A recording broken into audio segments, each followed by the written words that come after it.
Hi everyone, welcome along to the next edition of Precursive Perspective. So at Precursive, we are constantly working every day with customers who are looking at ways to grow and scale their business. I have a running joke where I use any of the letters in Precursive to form a sentence, such as the S in Precursive is for scaling. So this means that we're going to be looking today at ways that companies can smart ways that they can grow teams, improve processes, and enable growth via technology to deliver customer success at scale. I'm delighted to be joined by Phil O'Hagan, who is the head of customer operations at Tessian. And for those of you that don't know, this is a platform that detects email-based security threats, which is currently number 3 in the UK fast track for fastest growing companies. They've reached sales of 9 million and raised $60 million in funding from such luminaries in the investment community as Sequoia, Balderton Capital, and Excel. So Phil, welcome to the show. Thank you for coming. No problem. Great to be here. Yeah, thank you. And how are you? Yeah, doing well, thanks. Approaching end of quarter, so lots of things going on, but really excited to be planning for Q4. Awesome. Well, thank you for making the time.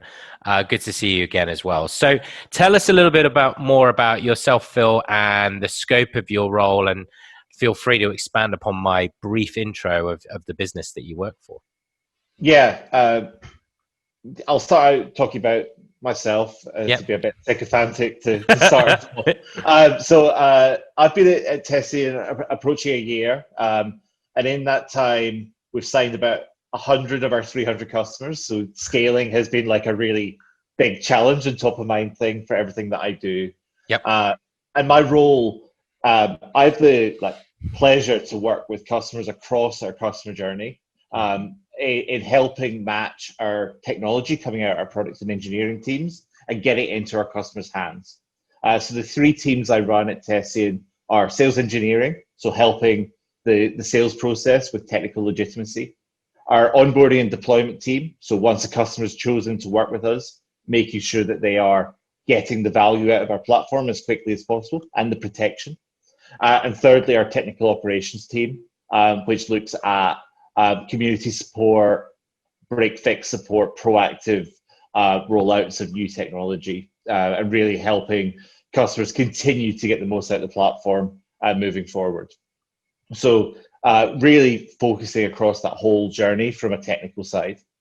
My background is I've worked in various Series A and B startups for the past 6 years. I worked at a company called Aperio in the legal tech space. And previously I worked at a company called Topia, although it was called Move Guides at the time, where I was their first onboarding hire post Series A. And sort of as a further background, I spent 5 years at Accenture from out of university, looking at sort of workplace and large scale collaboration projects. And that was really where I learned that sort of technology is only successful as the non-technology processes you put around it. You know, a rollout that just focuses on the technology is doomed to failure. Worked with some of the biggest companies in the world. Took me all over the place, from laboratories in Cheshire to call centers in Kuala Lumpur to roll out service desks. So great set of experience. And Tessian, as you mentioned, Jonathan, we're an email security provider today, but our vision is much broader. For us, we believe that we're entering the 3rd paradigm of security. The first in the early 2000s was looking at protecting networks, and companies like Palo Alto Networks really revolutionized that space. The second was then thinking about the endpoints, the devices that people work with, looking at how Symantec protected people, looking at device management, VMware, that sort of space. But the 3rd paradigm that we're entering is very much what we consider the human layer. Basically, none of that security you've got enables you to protect against people like me making a mistake or getting hacked or breaking a rule. And we believe that that companies should be empowering their greatest assets, their people, to be their first line of defense against the threats in the world. And so we are building our platforms to support that. Email is our first vector that we want to protect, because it's still the most commonly used communication process in the world. Yep. And it's the structured data set we can get our hold of to train things like models. Yep. But our vision is much broader. We want to protect humans however they work, wherever they work, and really help them against some of the most advanced threats in the world. Okay. As you said, we've raised a ton of money from like really cool investors, lots of accolades. But really what's great about Tessian is that we work really closely with our customers across a range of industries. We've got everything from Magic Circle law firms through to an air conditioning manufacturer in Belgium. We work with charities, and we've got this great diversity in our customer base, which really shows that security is for everyone. Cool. It sounds very interesting, very timely actually, as I'm going through in our business as part of our ongoing, well, we're certified in ISO, but the phishing training is actually ongoing this week. So thankfully I passed the first test in that regard. It was very cleverly done by a colleague of mine, and it was related to a UPS email actually, and then but given the amount of deliveries that I get from UPS, it almost tripped me up because my wife is constantly ordering stuff online. So it was it's very, very timely and close to my heart this week. So sounds like a super interesting company, and also a very diverse role, because you're really seeing kind of the end of the almost like the sales journey all the way through into the the support piece. So seeing really the kind of the whole life cycle there in terms of that customer journey. So definitely want to unpack some of your learnings and experiences from those different areas. When it comes to this change, when we started doing these podcasts, I think I was calling it the new remote reality. It's just the reality now, right? It's like it's ongoing, certainly for us in the UK and here. So what things have helped you and your team in adjusting to this remote working environment? Yeah, of course. And there's two aspects to that. There's one, like making them successful as people still and developing their career. And there's two, is like making them successful in their jobs. And they're both important, and we've had to approach them quite differently. And sort of underpinning everything we've done as a company and as a manager in my team is one of our company values is human first. And we try and approach every situation with that in mind. And so it's been a lot about, staying in touch frequently, but also leaning into the reality that, if people are working remotely more often, they also expect more flexibility. It's, removing the shackles of a working day and trying to be driven on more like outcomes rather than, I wouldn't say we had a FaceTime culture, but there was a bit of you're expected to be in the office between these times, and we're trying to get rid of that.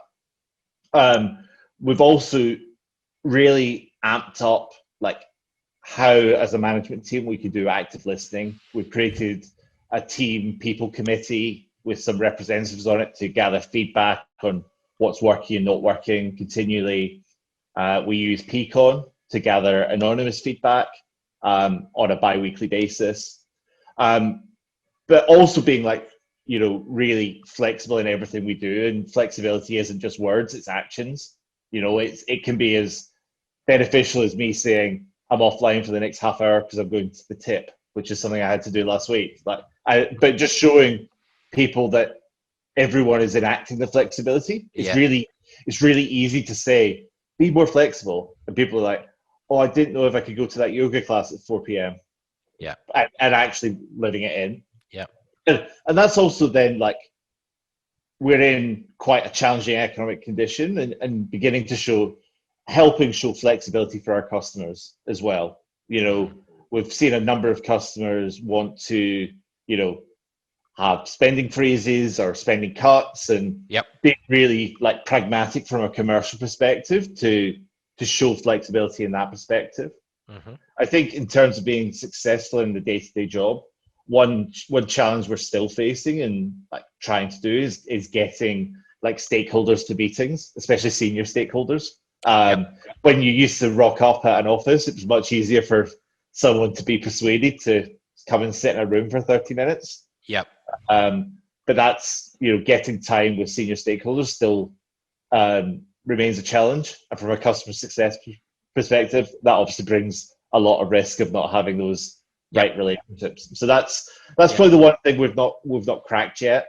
Then on like more sort of a tactical basis, we're doing things like walking meetings now to try and get people off Zoom, out the house, and we're doing stuff. the same. I think Zoom fatigue is a real thing. 100%. We lent in probably a bit too much to like virtual socials in April, May, June, and everyone got bored of them, and we sort of stopped them. And people are now like, we don't do enough social stuff. So we're continually like challenging what we're doing to make sure we're getting the right balance. I don't think anyone's got the answers yet. Yeah, I think it's interesting you mentioned the stakeholder piece, because I mean, they're going through what you're going through, what I'm going through, what everyone's going through, right? There's because people are trying to lean in and make sure that everyone's okay, that takes up a lot more time. And I think everyone's got fatigue in terms of the amount of calls they're doing.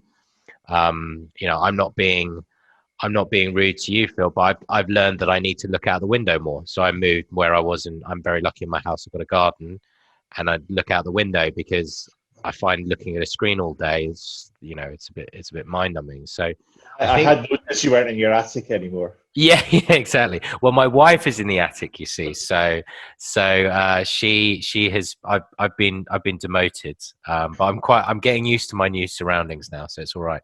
I think the piece on the senior stakeholder element is something that I think in customer success, many would kind of struggle with. You are a senior stakeholder, so I guess my question, a little follow-up question on that would be, what do you think, what are you seeing senior stakeholders respond well to? Like, why do they want to come and sit with you when they do, virtually, obviously? Yeah, I think, the biggest carrot for anything, we've chatted about Precursive, I work Insight, etc. And product's always the big carrot, isn't it? It's like product updates and roadmap and how you can advance my KPIs further. And on the counter side is like, I don't really have the bandwidth to build new relationships at the moment. So I'm like really leaning in on where either I've got an immediate pain or I've got an outstanding relationship. And that's really where I'm focusing my efforts on, because as you say, like keeping the teams happy and on plan and managing is really difficult. The other thing that's been really interesting, and this is a bit of a tangent, is like remote interviewing has been really tough, of like not getting to meet people and get the the social cues of like getting the lift up together and getting a glass of water. I've had 4 roles open this quarter, and that process has been a lot more difficult than in previous quarters because of being all remote. Okay, that's interesting. So one of we run this customer onboarding benchmark survey every year, and I think you're probably aware of that. But one of the things that we ask in the survey is about the next types of roles that businesses are looking for in their customer success organizations, and customer success operations, or CS operations, is one of those areas. Now, this is your bag, right? So tell us about what is the role of that function to begin with?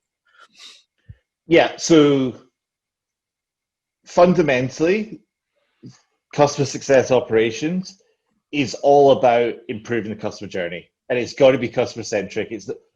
A lot of companies look at it from like, oh, it'll enable us to like not have as many CSMs. That's a like really nice like side product, but the real driver for it is amplifying the customer journey and making it more appropriate for their experience.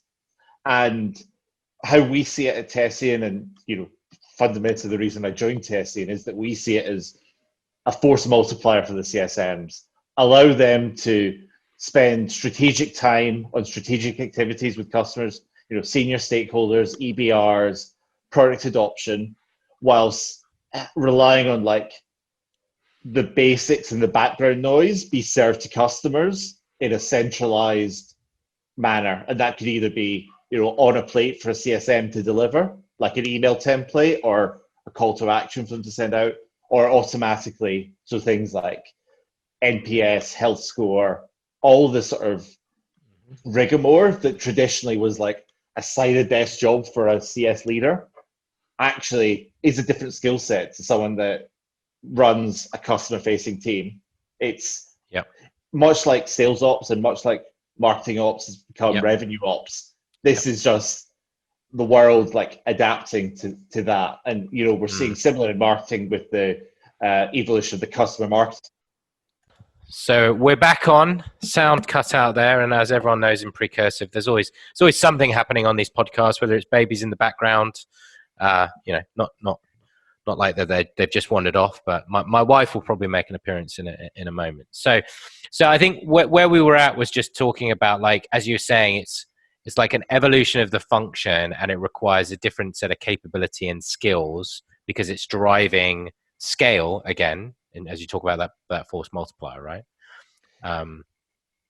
Yeah, absolutely. And I think just before I cut out, I was beginning to talk about like how it's a similar evolution as sales and marketing have had in the past 10 years with the introduction of sales and marketing ops, and a very similar transition that's happening on the marketing side with the creation of this customer marketing role, and understanding that like what you do in marketing for lead gen isn't the same as you will do for a lead gen on a customer perspective, and really like adding more specialism to the CS like hierarchy.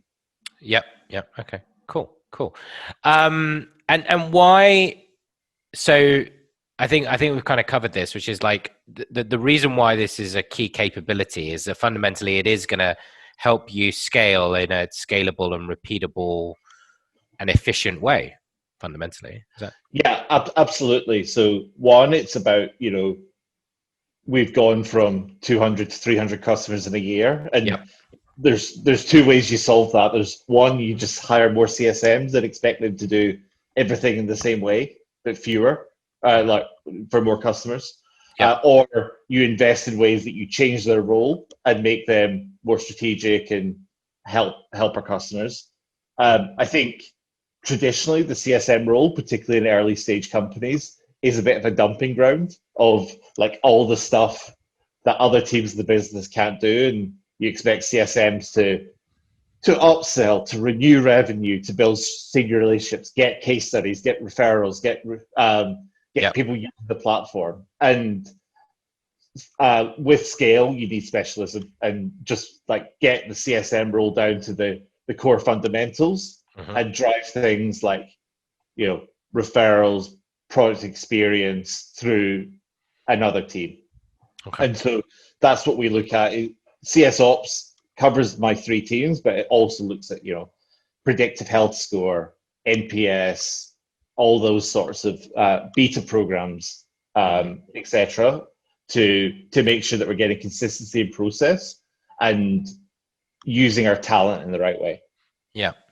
I would imagine sitting across those three areas, though, with sales engineering and CSO and onboarding and support, I think that's really interesting because if I had to hazard a guess, I would imagine you're able to draw on experiences from those different areas and sort of cross-pollinate learnings there's definitely things, for example, in our business where we've learned stuff in support that we've transferred into CS and vice versa, skill sets, movements of people, career paths. So absolutely. So we've actually just moved one of my technical operations team into a sales engineering role, which is a really exciting move for him, to take sort of those learnings of working with customers on how they actually use the product into that pre-sales world, and it just gives those options of career paths, not just for people in the CS team, but This guy in particular, he joined Tessian as an SDR before he moved over into support. Mm-hmm. So we've been able to offer those paths for junior people in the organization to move through and experience different things. Now, on top of that, though, I know you've been looking at how you can embed this customer centricity that you're very passionate about across numerous areas of the business. Tell us a bit more about that. What have you guys been doing there? Yeah, of course. I hark on about Tessian's values quite a lot because both they resonate with me, but I actually think they're really reflective of what we are as a company. And one of them is customer centricity. And customer centricity is all about at every stage of our process in any team, we're thinking about what it means for customers and how it resonates throughout what we do. And we actually ran our company quarterly town hall entirely on the theme of customer centricity a couple of weeks ago. We had Nick from Gainsight came and did sort of a fireside chat to kick it off, which won't surprise you as he pops up all over the place. Hi, Nick, if he's been on this, if you're listening, Nick. He was great. And then sort of every other presentation around that was centered on what we've done in that past quarter reflected our customers. So that's everything from having customer success or customers involved in product and engineering brainstorms early in the quarter about what they will build, through using our customers for case studies, advocacy, referrals, and then even more like creating our ideal customer profile based on our customers and using that as a feedback loop for who we're targeting from a lead gen perspective, who we're selling to, who we're outreaching to from an SDR perspective. Yep. And then like challenging every process in my remit and out my remit through that angle of how does it affect a customer, not how does it affect Tessian. And onboarding is a great example of where it's so easy to get sidelined in what's the most efficient way for us to do it as a business, rather than what's the most efficient way for a customer to get the outcome they want from that process. Bingo. And that's like the really key challenge to focus on. I think one thing that's like really interesting is how do you get your ops team and your ops part of the business bought into this, because they're the ones that don't directly work with customers throughout. And that's been one thing we've been really focused on, is bringing the ops people along the journey as well.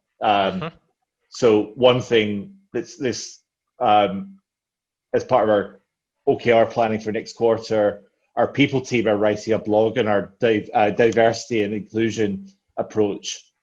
And their key result is actually based on a number of customers liking the blog, to make sure that they are thinking about our brand as a company and how that affects our customers and how they're bought into the journey. Okay. So it's really getting down to that level of detail of, we'll be working on how we chase unpaid invoices and thinking about that from a customer-centric experience. Yep. And it really needs to flow through everything in the company.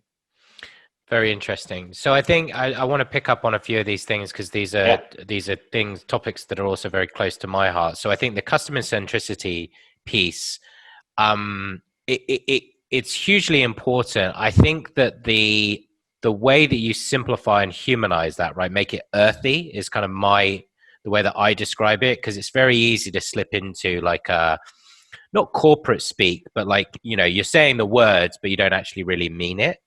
And I think the onboarding phase of the customer journey is one which is overlooked very oftentimes, because a lot of the time, the technology that we provide, right, a lot of the time in conversations with our clients or prospective clients, we're saying, look, give us an example of what one of these onboarding processes or project management plans looks like. And they'll send us over a document typically. Some look great, some look terrible, some are way too long, some are perhaps too short. But one of the things that's consistent in 95% of them is they're very vendor centric, right? It's all about what the vendor's doing and when the vendor's doing. And the question that we pose to them is like, if I'm a customer, how do I know what I'm supposed to do and when? And who within my organization is going to be the best person that you need at that point in time? Because, oh, by the way, I've not just got your project, but I've got 20 other things that I'm doing, as well as keeping all my team happy and dealing with all of the issues that we talked about up front. So one of the things we've done at Precursive, we've focused on very heavily, is we call it a customer-centric onboarding experience, right? That's how we describe it internally. And we have the things that we do, right? So there's a process that we follow, tasks, activities, dependencies, timelines, etc. And then separate to that, there is a customer plan.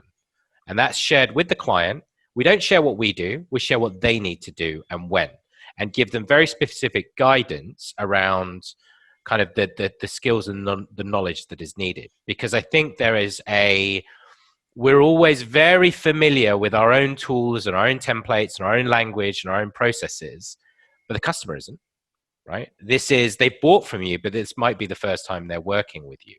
So I think that customer centricity piece is phenomenally important in that piece. And I also think that the learnings from that can then, as you say, be applied into engineering, operations, support, right? Because you generate so much insight based on that. So yeah, I think one of the continual like back and forth that's really challenging around that is that you always want to minimize the effort of like an onboarding in a sales process. Yep.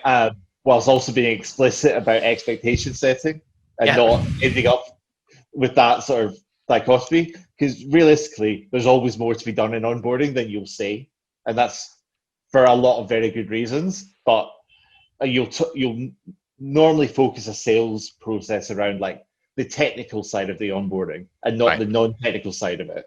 Then you walk in you're like, oh, and you've got to onboard your support desk. Oh, and you've got to do this process every year. Yep. And that's the bit that is the really important bit of a kickoff meeting, and really bringing the customer on that journey so they don't feel missold to, but they're excited to make it happen moving forward.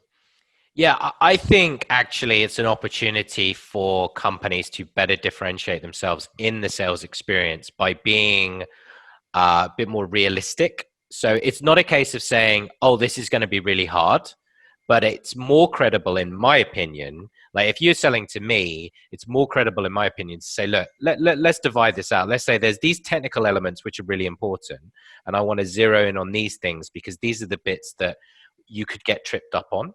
So for example, you've got to fill out this data template, right? And everyone's got these things, and they're always, an Excel sheet or a Google sheet or whatever it is. And they make perfect sense to the engineer that built that template, but they're gobbledygook to the customer, right? So you need to idiot-proof things like that, for example. But I do think, to your point, it's that like the nervousness for any company is like, if I push the button on this, what happens then? Because then my credibility is on the line, right? Internally with my team and with my boss or with whomever, because I've said yes to this. And therefore, the moment that starts to not fulfill that promise, then you've got that kind of buyer's remorse, right? So I think, to your point, I think companies need to do a better job of articulating clearly, like, what are some of the key things that are going to influence success from a change management perspective, from stakeholder communications, these types of things. Because very often they're way more powerful than, we need to do this in this technical workshop, right? Do you think that's fair? Yeah, absolutely. And, successful projects are always, cross-functional. They're a technical bit. When I was at Shell, we were rolling out device management for the first time, BYOD phones. And we went from 0 to 18,000 BYOD phones in 6 months. Okay. But to get into that place, we had this whole work stream that we called enterprise readiness. It was working with the stakeholders across the business, from like HR, legal, security, marketing, and really like making sure everyone was brought on that journey so that it was set up for success. And I kind of take those learnings forward to everything. I want to get like marketing bought into a project with Tessian straight away, so that when we either want to brand the product or we want to do a case study, they're aware of who we are, what we do, and it becomes we're doing it rather than a permission. Yep. Okay, cool. I really love this topic, but let's expand out and sort of talk about, because I've mentioned like customer centricity in the customer onboarding phase, you look after onboarding. So why is that step in the customer journey so important in your opinion and experience? Yeah, so for most customers, it's where you go from being a vision to being an actual product and something tangible that people can see. Yep. It's, especially in security and IT, there's quite a big amount of skepticism towards like vaporware or demoware and like Okay. having like shiny demos in front of you. And so Right. Okay. Yeah. it's really where you turn into, like, it's where they see the coal face for the first time. And so Okay. it's like, it's all about, we've promised that we're going to save them against these threats and helping them see that we're protecting them and protecting their employees as quickly as possible. And it's there, like onboarding is important both for pace, but also quality and making sure that expectations are met, users are prepared, supporting structures like help desks and stuff are prepared, and that they're set up for success, their success criteria are clear, etc. And like a more sort of less customer-centric perspective, our data at a company, we've got a very high net dollar retention rate. Like customers are more likely to upsell in the first 3 to 6 months in Tessian. And so that first like set of interactions are really critical to lining them up to see initial value, have a great review meeting with the CSM, and look to expand into our other products. Okay. And it's really about, it's not about setting them up for upsell, it's about showing value that puts the upsell at play. Have you been able to track the connection between time to value and that upsell? Not as well as I would like. We do it periodically in like a static bit. We don't have anything. We don't have a real-time dashboard on it, which is something I definitely really like to do. And as like our customers are diversifying and we're beginning to like really embrace segmentation more, we're beginning to like divide up our KPIs to look at what's right for that segment. We work with some 50 user law firms and some 24,000 user enterprises. And so what's right in the data on an average of all our customers doesn't really make any useful sense. We need to cut and slice to get the right data points for each segment. Because we've now got some customers, and this is really interesting because it's something I discovered recently, who've now got various automations in place where if they're hitting certain time to value metrics, they're actually creating upsell opportunities automatically. Because in Salesforce, for example, so they'll sort of finish a project in Precursive and then they'll create like this, if they do it in a certain period of time with a certain value realization, it's creating the upsell opportunity automatically. And I was like, wow, that's a bit that's interesting. You're sort of taking it out of the hands of the salesperson, the CS person. They're like, yeah, but we've looked at it. Anecdotally, we kind of knew because there's always like upsell ops in the pipeline, right? And we anecdotally know that the salesperson will say, oh yeah, project went really well. They're happy to sign off on those additional licenses or the additional products or additional usage, for example. So no, I mean, I think there's a very much a direct correlation between those two parts of the journey. I want to just double click on the sales engineering piece though, which is, sales engineering, like in your experience, how can and should they play a role in ensuring actually that the post-sale journey is as successful as possible? What's their role in that, in your? Yeah, so sales engineering is a sort of new avenue at Tessian. It's a team created this quarter, so I don't have a huge amount of like historical look backs, but I do have anecdotal evidence of where we've supported that before and a bit of theoretical knowledge. And I think the primary goal of sales engineering for me is to achieve the technical win in the sales process. And by that I mean it's like get the technical sponsor, the technical stakeholder to be like, yes, this is someone I can work with. Salesperson can then work on commercials and exec relationship, but it's like tying in that technical stakeholder of how we're going to work together, how it fits into your world, and building up. So That's really important for successful onboarding. It's whilst technology is only one work stream in a successful onboarding, Yep. It's like the critical path, because if the technology work stream doesn't work, the rest doesn't matter. Yep. And so, really in-depth discovery, really powerful technical handover from a sales engineer really sets you up for success on the onboarding side, as well as, detailed project plans and statements of work to really set great expectations. Yep. But also, the more intangible benefits to the sales engineer are being able to feed customer stories into the sales process. Yep. And that's one of the reasons we set them in CS, is to make sure they get access to those customer stories and use cases. Right. Okay. And second is, that feedback loop with product, of being really close to our prospective customers, understand why they are or aren't buying. And that sets, that hits the roadmap and helps them have future success later on. So having that access to our customers' desires and insights earlier on in the process helps us accelerate getting that stuff through to them. Yeah, interesting. Yeah, we've had something similar. I mean, in our world, again, because our app plugs into Salesforce, you'll always have a technical person who is more of a Salesforce expert, for example, in the customer.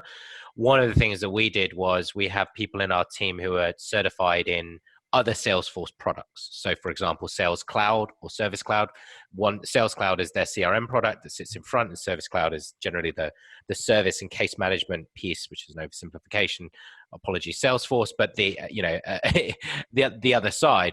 And the reason for that actually was something that, again, kind of what we try and do a lot of the times, put ourselves in the shoes of the buyer, is it's okay, well, if we're going to be plugging into this and handing over to this, I want our team to really know those things so that they can provide, advice, technical expertise, because the technical evangelist, we call them the teacher, right? The technical teacher in the customer is a very, very powerful voice in decision making, because if they're not happy, other people, business people in the business, listen to them because they don't get the technology.